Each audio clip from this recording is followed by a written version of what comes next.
ಪಾಕಿಸ್ತಾನದ ವಿರುದ್ಧ ಭಾರತ ಪ್ರತೀಕಾರ ತೀರಿಸಿಕೊಳ್ಳುವುದು ಖಚಿತವಾಗ್ತಾ ಇದ್ದಂತೆ ಪಾಕಿಸ್ತಾನ ಎಷ್ಟೊಂದು ಆತಂಕಿತವಾಗಿದೆ ಅಂತಂದ್ರೆ ಭಾರತದ ವಿಮಾನಗಳ ಬಳಿಕ ಈಗ ಎಲ್ಲ ವಿಮಾನಗಳ ಹಾರಾಟವನ್ನ ಕೂಡ ಅವರ ವಾಯುಸೀಮೆಯಲ್ಲಿ ರದ್ದುಗೊಳಿಸಲಾಗಿದೆ. ಪಾಕಿಸ್ತಾನದ ವಾಯುಸೀಮೆಯಲ್ಲಿ ರದ್ದುಗೊಳಿಸಲಾಗಿದೆ. ವಾಯುನೆಲೆಗಳ ಮೇಲೆ ಹಾರಾಟಕ್ಕೆ ಪಾಕ್ ನಿರ್ಬಂಧ ವಿಧಿಸಿದೆ.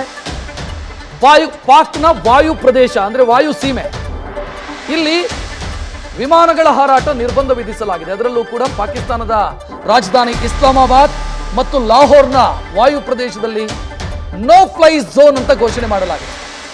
ಯುದ್ಧ ಭೀತಿ ಇರೋ ಹಿನ್ನೆಲೆಯಲ್ಲಿ ಅಥವಾ ಯುದ್ಧ ವಿಮಾನಗಳು ಬಂದು ಬಾಂಬ್ ಹಾಕಿಬಿಡಬಹುದು ಅನ್ನುವಂಥ ಆತಂಕ ಪಾಕಿಸ್ತಾನವನ್ನು ಕಾಡ್ತಾ ಇದೆ. ಆ ಕಾರಣಕ್ಕಾಗಿ ನೋ ಫ್ಲೈ ಝೋನ್ ಘೋಷಣೆ ಮಾಡಲಾಗಿದೆ. ಇದರಿಂದ ಪಾಕಿಸ್ತಾನಕ್ಕೆ ಇನ್ನಷ್ಟು ಆರ್ಥಿಕ ಸಂಕಷ್ಟ ಎದುರಾಗುವಂತ ಮುನ್ಸೂಚನೆ ಕಾಣ್ತಾ ಇದೆ.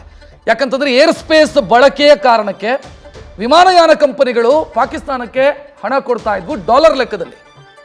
ನಿತ್ಯ $3 ಲಕ್ಷ ನಷ್ಟ ಆಗುತ್ತೆ ಅನ್ನುವಂಥ ಮಾಹಿತಿ ಈಗ ಲಭ್ಯವಾಗ್ತಾ ಇರೋದು ಈ ನಿರ್ಧಾರದ ಕಾರಣಕ್ಕಾಗಿ.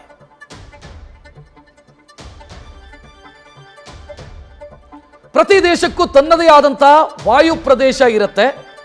ಅದನ್ನ ಬೇರೆ ಬೇರೆ ದೇಶದ ವಿಮಾನಯಾನ ನಾಗರಿಕ ವಿಮಾನಯಾನ ಸಂಸ್ಥೆಗಳು ಬಳಸುತ್ತೆ. ಆ ಪ್ರದೇಶದಲ್ಲಿ ಬೇರೆ ದೇಶಗಳ ವಿಮಾನಗಳು ಹಾರಾಟ ಮಾಡುತ್ತೆ. ಈ ರೀತಿ ವಿಮಾನಗಳು ಹಾರಾಟ ಮಾಡಬೇಕು ಅಂತಾದ್ರೆ ಆ ದೇಶದ ಅನುಮತಿ ಅಂದ್ರೆ ನಾಗರಿಕ ವಿಮಾನ ಮಾತ್ರ ಆ ದೇಶದ ಅನುಮತಿಯನ್ನು ಪಡ್ಕೊಳ್ಬೇಕಾಗತ್ತೆ. ಮತ್ತು ಅನುಮತಿಯನ್ನು ಪಡ್ಕೊಂಡಂತ ಸಂದರ್ಭದಲ್ಲಿ ಅದಕ್ಕೊಂದಿಷ್ಟು ಹಣ ಕೂಡ ಪಾವತಿಸಬೇಕು. ಆದರೆ ಪಾಕಿಸ್ತಾನ ಈಗ ಭಾರತ ದಾಳಿ ನಡೆಸುತ್ತೆ ಅನ್ನುವಂಥ ಆತಂಕದಲ್ಲಿ ವಾಯುಸೀಮೆಯನ್ನು ಬಂದ್ ಮಾಡಿಕೊಂಡಿದೆ. ಈ ಹಿಂದಿನಂತೆ ಮತ್ತೆ ಭಾರತ ವಾಯುದಾಳಿ ನಡೆಸಬಹುದು ಅನ್ನುವಂಥ ಆತಂಕ ಇದಕ್ಕೆ ಕಾರಣ. ಏರ್ ಸ್ಟ್ರೈಕ್ ಆಗಿಬಿಡಬಹುದೇನೋ ಅನ್ನೋ ಕಾರಣಕ್ಕಾಗಿ ನೋ ಫ್ಲೈ ಝೋನ್ ಘೋಷಣೆ ಮಾಡಿದೆ. ನೋ ಫ್ಲೈ ಝೋನ್ನಿಂದ ವಿಮಾನಗಳು ಹಾರಾಡುವಂತಿಲ್ಲ. ಪಾಕಿಸ್ತಾನದ ವಾಯು ಪ್ರದೇಶದಲ್ಲಿ ಬೇರೆ ದೇಶಗಳ ವಿಮಾನಗಳಿಗೆ ಪ್ರವೇಶ ಇಲ್ಲ. ವಿದೇಶಿ ವಿಮಾನಗಳು ಪ್ರವೇಶಿಸಿದರೆ ಕ್ರಮ ಕೈಗೊಳ್ಳೋದಕ್ಕೆ ಅವಕಾಶ ಪಾಕಿಸ್ತಾನಕ್ಕಿದೆ. ಪಾಕ್ನ ವೈಮಾನಿಕ ದಾಳಿಯಿಂದ ನಾವು ಸುರಕ್ಷಿತವಾಗಿರ್ತೀವಿ ಅನ್ನೋದು ಪಾಕಿಸ್ತಾನದ ನಂಬಿಕೆ. ಆ ಕಾರಣಕ್ಕಾಗಿ ಸದ್ಯ ವಾಯು ಸೀಮೆಯನ್ನ ಕ್ಲೋಸ್ ಮಾಡಿಕೊಂಡಿದೆ ಪಾಕಿಸ್ತಾನ.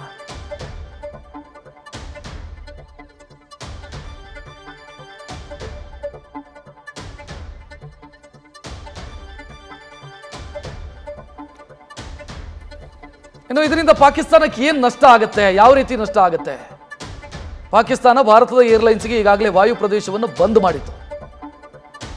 ಭಾರತಕ್ಕೆ ವಾಯು ಪ್ರದೇಶ ಬಂದ್ ಮಾಡಿದ್ರಿಂದ ಪಾಕಿಸ್ತಾನಕ್ಕೆ ನಷ್ಟ ಸಂಭವಿಸ್ತಾ ಇದೆ.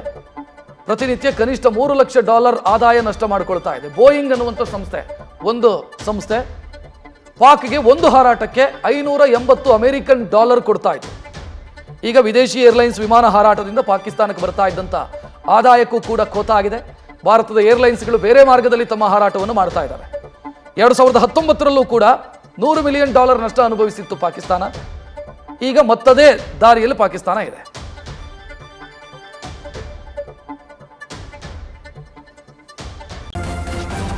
ನ್ಯೂಸ್ ಫಸ್ಟ್ ನಿರ್ಭೀತಿಯಿಂದ ನಿಮ್ಮ ಪರವಾಗಿ.